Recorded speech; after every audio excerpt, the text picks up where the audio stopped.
Welcome to ரெக்ஸிஸ் kitchen. இன்றைக்கி நம்ம கிச்சனில் ஒரு tea time snack cabbage pakoda எப்படி செய்கிறதுன்னு பார்க்கலாம். நான் மீறி இருந்த முட்டைக்கோஸை வச்சு என்ன ஸ்நாக்ஸ் செய்யலான்னு யோசித்தப்போ தான் இந்த பக்கோடா செஞ்சு பார்க்கலாம் அப்படின்னு யோசித்தேன். இந்த டிஷ்ஷை பார்க்குறதுக்கு முன்னாடி சேனலை சப்ஸ்கிரைப் பண்ணாதவங்க மறக்காமல் ரெக்ஸிஸ் கிச்சனை சப்ஸ்கிரைப் பண்ணிடுங்க. வாங்க இப்போ நம்ம கிச்சனுக்கு போகலாம்.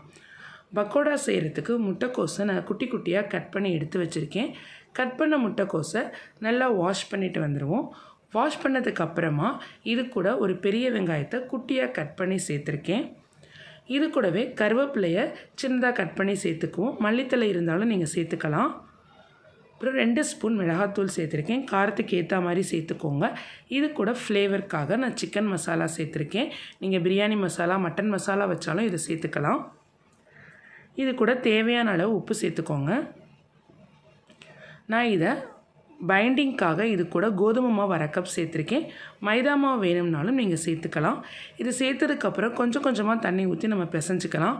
நிறைய தண்ணி ஊற்றினா ஒரு மாதிரி கொலன்னு ஆகிடும்.